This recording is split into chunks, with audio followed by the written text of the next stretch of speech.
गुरुजी राधे राधे। राधे राधे। आपके कोटि में याद करो।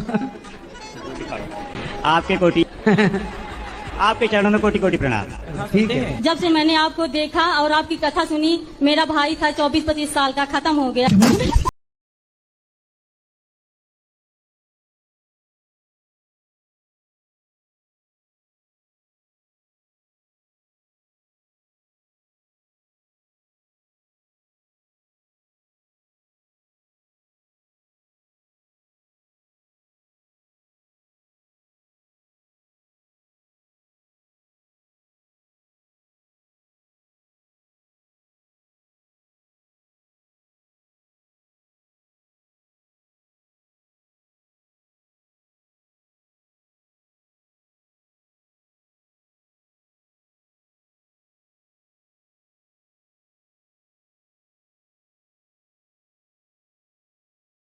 नमस्ते दोस्तों, आपका स्वागत है एक और वीडियो में। आज हम जानेंगे कि क्या सामूहिक रूप से वेद मंत्रों का उच्चारण करने से दोष लगता है या सामान्य हिंदू ओम नमः शिवाय भी नहीं जप सकता, और क्या बिना गुरु दीक्षा के मंत्र नहीं जपने चाहिए, आदि आदि विषयों पर चर्चा करेंगे। और ये विषय बहुत गूढ़ है।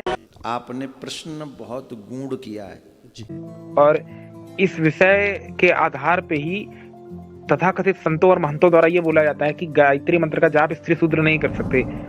क्यों? क्योंकि पुराणों में आया है कि कलयुग में उनके लिए पुराण बनाए हैं। पुराणों को पढ़कर उनके अनुसार नाम जप करके ही उनका मोक्ष होगा, क्योंकि वेद शास्त्र आदि पर तो ब्राह्मणों का अधिकार है। ऐसे तथाकथित कथावाचक कहते भी मिल जाते हैं कि महिलाएं गायत्री मंत्र नहीं पढ़ सकती, शूद्र गायत्री मंत्र नहीं पढ़ सकते, मंदिरों में जा भी नहीं सकते, ऐसे ऐसे कहते मिल जाते हैं। जब मैंने कह दिया गायत्री मंत्र सामूहिक जगह पे सुनना ही नहीं चाहिए, तो उसकी बेस, उसका मूल समझो कितना बड़ा होगा, कितना बड़ा होगा। माता बहनों से एक ही बात हम कहेंगे, वही जपो जो तुम्हारे गुरु ने तुमको दिया है, और उसी में सब कुछ है, उसी में सब कुछ है। उससे एक्स्ट्रा एफर्ट करने की आवश्यकता नहीं है, कुछ भी करने की आवश्यकता नहीं है। खाओ मां कसम। स्त्रियों को यज्ञोपवीत पहनने का अधिकार नहीं है, तो इसका मतलब है कि जो है स्त्रियां गायत्री का जाप नहीं कर सकती। गायत्री मंत्र का जाप लड़कियां कर सकती हैं ना, स्त्री को गायत्री मंत्र का जाप नहीं करना चाहिए। फिर कौन सा मंत्र जपें? आप श्री राम जय राम जपो, श्री कृष्ण गोविंद हरे मुरारी जपो, श्री कृष्ण जपो, श्री राम जपो, जय श्रीमन नारायण। अब इसके पीछे एक षड्यंत्र है। वो तू समझा? हाँ। नहीं, तू समझा नहीं। वो क्या है, आज हम इस वीडियो में देखेंगे। ठीक है, तो आपको कौन सा मंत्र है?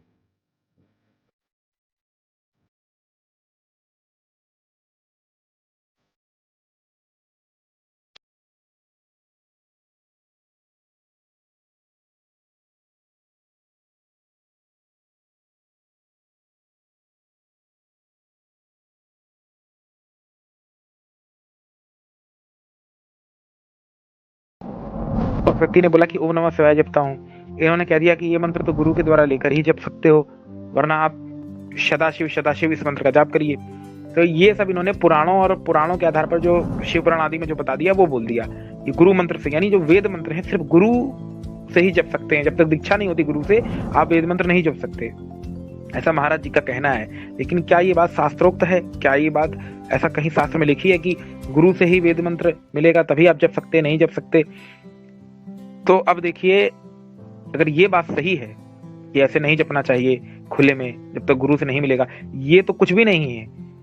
ये तो इन्होंने ये तक कह दिया कि उच्चारण भी नहीं करना चाहिए और ये सुनना तक नहीं चाहिए। अब देखिए इस वीडियो में, देखिए आइए। इस समाज में थोड़ा सा भ्रम फैल गया है। जैसे पंचाक्षरी मंत्र है, द्वादशाक्षर मंत्र है, गायत्री मंत्र है, ये जब हमें गुरुजनों से मिले थे तो पर्दा करके मिले थे। घंटा बजाते हुए, शंख बजाते हुए दिया गया था कि दूसरा सुन न पाए। तो ये बोला कि सामूहिक रूप से, यानी खुले, सुनना तक नहीं चाहिए। जाप करना तो बहुत दूर की बात है, सुनना भी नहीं चाहिए, और वो भी गुरु प्रदत्त होना चाहिए। जब तक गुरु आपको नहीं दे रहा है, आप मुंह से भी उसका जाप नहीं कर सकते। आंख बंद करके खाली चिंतन मनन करना है, यही बात इन्होंने बोली है। आप फिर से जाके सुन सकते हैं। अब देखिए इस बात में कितनी सच्चाई है। जब पूजा पाठ होता है पौराणिक जगत में, ये तो आर्य समाज को डिनाई कर देंगे, चलिए पौराणिक जगत का ले लेते हैं। पौराणिक जगत में पूजा पाठ होता है, कोई भी पूजा ले ली, सत्यनारायण कथा हो गई या रुद्राभिषेक हो गया, क्या वहां पर वेद मंत्र नहीं पढ़े जाते हैं?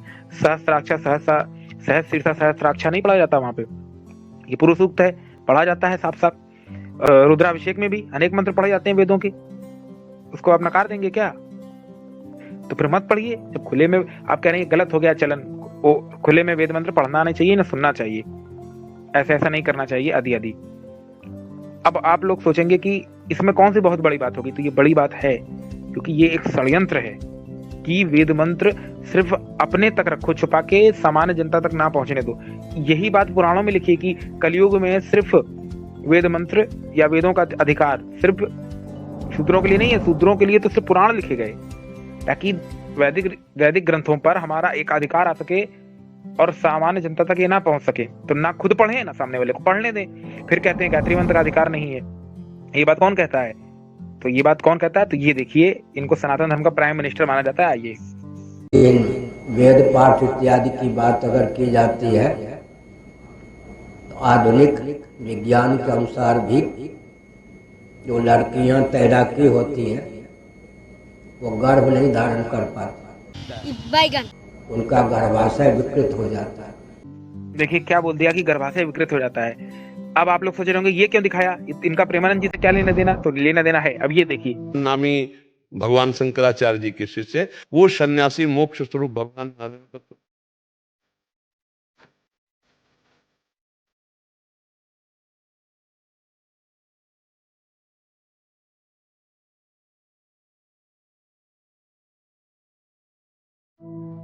देखा आपने क्या बोल रहे हैं कि वो ब्रह्म ऋषि है, नारायण का स्वरूप है, जो साक्षात धरती पर 3-4 शंकराचार्य हैं, जिसमें से पूरी वाले शंकराचार्य जी को भी बोल दिया। अब ये व्यक्ति क्या बोल रहे हैं कि महिलाएं गायत्री मंत्र पढ़ लेंगी तो गर्भ गिर जाएगा। ये क्या तर्क है? इस तर्क से चलेंगे तो अनेकों सिंगर्स ने, लेडीज सिंगर ने गायत्री मंत्र गाया है, माताओं बहनों ने कितनों ने गाया, तो सबका गर्भ गिर गया क्या? या जो पहले जमाने में अनेकों ऋषिकाएं हुई, माताएं हुई, आज भी गुरुकुल में अनेक बच्चियां पढ़ रही हैं, वो तो वेद मंत्र रट रही है, पाठ भी कर रही है।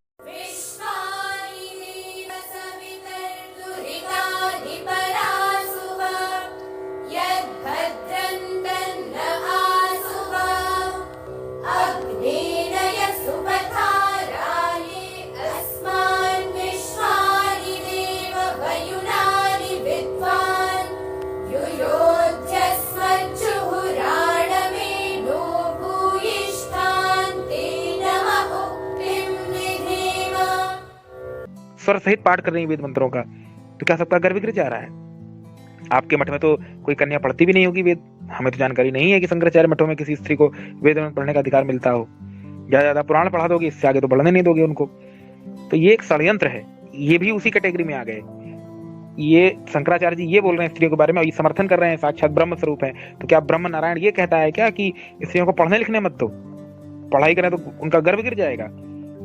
और यही शंकराचार्य जी ये भी बोलते हैं कि शूद्र आदि को मंदिर में प्रवेश मत करने जो। तो क्या प्रेमानंद जी भी इसका समर्थन करेंगे इस बात का? तो या तो इनको पता नहीं है इस बारे में, और पता है तो फिर ये या तो सत्य को स्वीकार नहीं करना चाहते। ये तो आप लोग ही जनता डिसाइड करे जो सुन रही है। अब इसके पीछे षड्यंत्र क्या है, इसको समझिए। दरअसल ये षड्यंत्र ये है कि पुराणों की बात है कि इनको हिंदुओं को बस इसी नाम जप में फंसा के रखो, मूर्ति पूजा में फंसा के रखो, इनको वेदों और ऋषियों के ग्रंथों तक मत पहुंचने दो।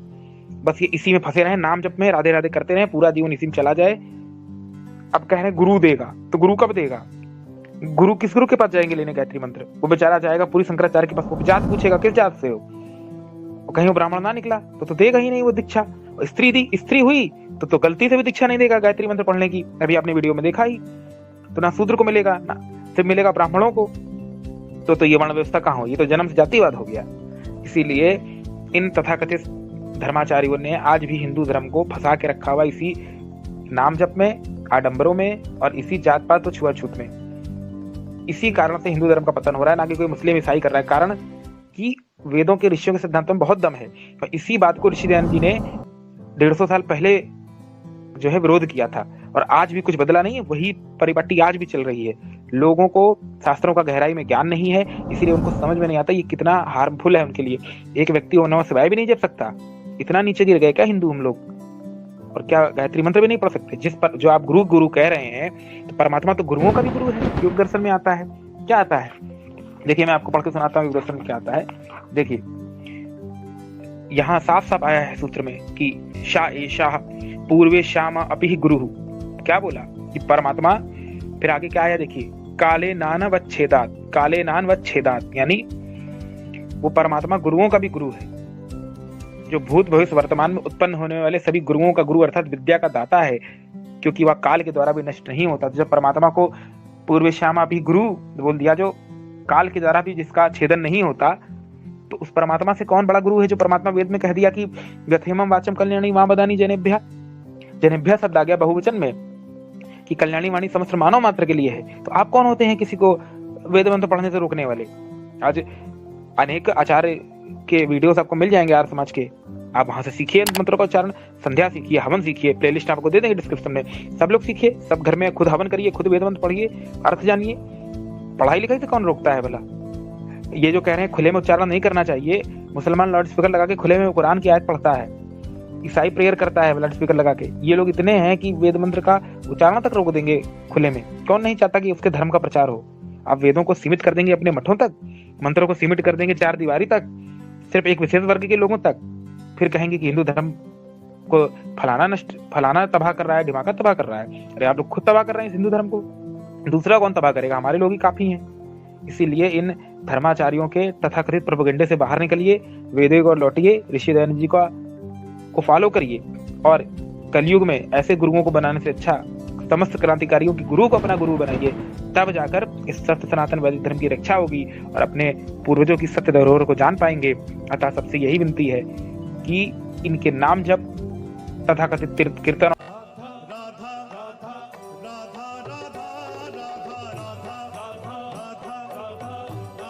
पाखंडों से बाहर निकलिए और वेदों की विद्या को अपनाइए, ऋषियों के मत में आइए और संध्या और हवन को अपने जीवन में अपनाइए। इसी के साथ अंत में ऋषि दयानंद जी कितने उस समय भी इन आडंबरों को खत्म किया था।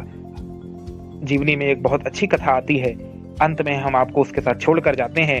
आइए सब लोग उस चलचित्र को देखते हैं। ओम। समाज में व्याप्त अंधविश्वास ने स्त्रियों को गायत्री मंत्र के उच्चारण और शिक्षा से वंचित कर दिया था। इस अंधविश्वास पर महर्षि जी कड़ी चोट करना चाहते थे।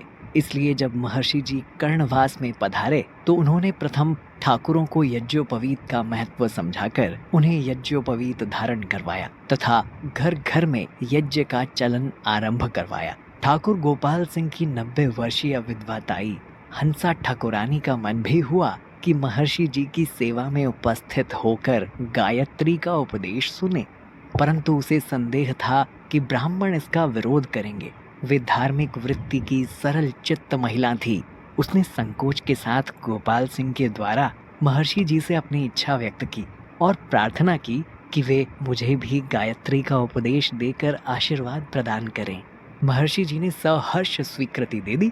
वृद्धा हंसा ठाकुरानी ने महर्षि जी के श्री चरणों में उपस्थित होकर विनम्र प्रणाम किया। महर्षि जी ने उसे पाषाण पूजा छोड़कर ओम का जप करने की प्रेरणा दी और गायत्री का पाठ सिखाया। हंसा ठाकुरानी प्रथम ऐसी सौभाग्यशाली विधवा महिला थी जिसे गायत्री को जपने का अधिकार ऋषि दयानंद के द्वारा प्राप्त हुआ। इतिहास की ये एक क्रांतिकारी घटना है। उस समय पौराणिक पंडितों ने महिलाओं को गायत्री मंत्र पढ़ने से वंचित किया हुआ था। यदि कोई छिपकर सुन भी लेती थी तो उसे पाखंडी धर्माचार्यों द्वारा दंडित किया जाता था। हमेशा चीख चीख तौहीन जो पावन वेदों की, सिर उनका वेदों के आगे झुकवा दिया ऋषि दयानंद ने। वेदों का डंका आई